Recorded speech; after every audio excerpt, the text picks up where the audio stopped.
So in my police recruitment or PCSO or special constable or promotion board interview, how am I going to effectively weave in the values into my answers? This is a question one of our Facebook members has asked. Dan has asked it. He's got his PCSO interview coming up soon. And it's something we cover on such a regular basis in our academies. Our academies is where we help people to plan, prepare and practice for their promotion boards, the recruitment process, whether it's a special constable, PCSO, PC, so that we can actually guarantee that they pass. So if you've not met me before, I'm Brendan from Bluelight, and I've been running the academy programs and other programs to help people get into the police and get promoted now for over 30 years. Been in the police sector now for 39 years. So there's not much I've not seen in respect of changes and all the different things that have happened over the years. But there's one thing that's pretty much stayed consistent, and that's the values that are expected of police officers or those who work in the police sector or police leaders. Now, the names have changed. So we've now got a new CVF, which has taken the number of values from 4 to 3. Saying that though, you know, what they describe are pretty much the same sort of values that were required when I first joined in 1985. It's just that they weren't quite as specific and laid out in a specific framework like the CVF has them. So it's a really difficult one, because as a promotion board candidate, you could get asked a question, how as you as a police leader, how are you going to ensure as a police leader that your team exhibit the values expected of police officers? Or for those of you who are joining, they might ask you a question, so what values are important to the police service and why? Or they could ask you a question, what values are important to you and why? And so this could get followed by a question which is, if that's a value that's important to you or it's important to the police service, can you give me an example of when you've actually met one of those values? So tough questions.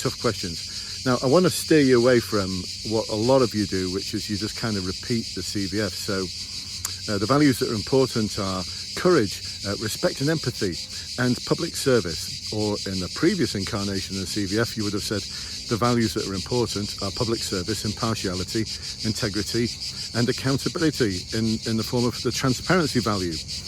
So this is just repeating what's in the CVF, and I don't think they want to hear that. They want to hear what you really believe are important values to you and to the police service, and put it in your own language. And this is what we encourage our academy members to do. So instead of just rattling off what's in the CVF, which is just a memory test, have a really good think about the values that are important. Think about the top one, or the top value that's important to you, and how are you exhibiting that value? Just have a think about it now, whilst I'm asking you this question. So what is the one value that you'd die on a hill for? What's that one value that people around you, your loved ones, would describe as something that's in your heart, that's there in your heart? What would it be? Once you've identified that, start thinking about why that's so important to you, how you've exhibited that value in the past in rich detail, and why it's so important to the police service. This is a sort of prep that gets people the passes that they deserve. But if you don't do this prep, if you don't do this planning, this preparation, and the practicing of actually delivering your answer, then there's every chance that you're going to fail. Because you might know what those values are, but you're not good at being able to put them into a coherent 4 or 5 minute answer. And it's also something which says something else I'd like to think about, how a lot of these values are actually enshrined in law. So did you know, for those of you who are serving officers, I bet you didn't know this neither, could you tell me what the 4 things are? The 4 things are that where you have to treat people in a certain way when you arrest them or stop and search them, according to Code G of the Police and Criminal Evidence Act 1984, as amended in 2012.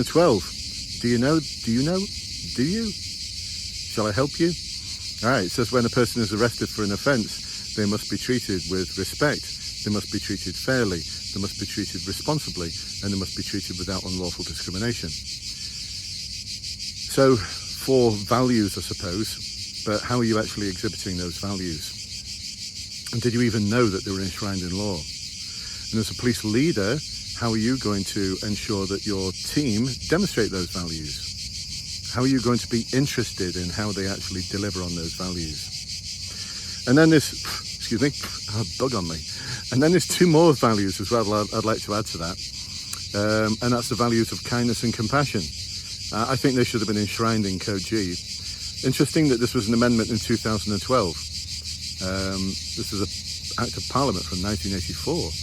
I was there on the first day of PACE, or the second day actually, because the first day was a bank holiday.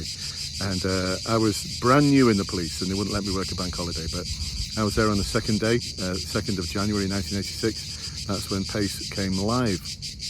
This amendment wasn't introduced until 2012. There's got to be a reason for that, huh? They don't just introduce amendments to legislation without there being a need. So I'd suggest there was a need back then, and there probably is a need now. Actually, I'm not going to say probably, there is a need right now. So for those of you especially who are looking to become a leader within the police, start thinking about things like the Baird report, the Casey report, the Angelini report. They've all happened over the past year or two, and they're all scathing of the police, in particular around the values that police officers aren't demonstrating.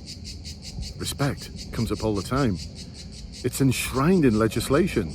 It's a legal requirement that you demonstrate respect to those people you arrest or stop and search. So start getting your head around it a little bit, and how you're going to actually answer the questions around values. Expect more of those sort of questions, because the light is definitely shining on the police in terms of values. It's something that crops up all the time.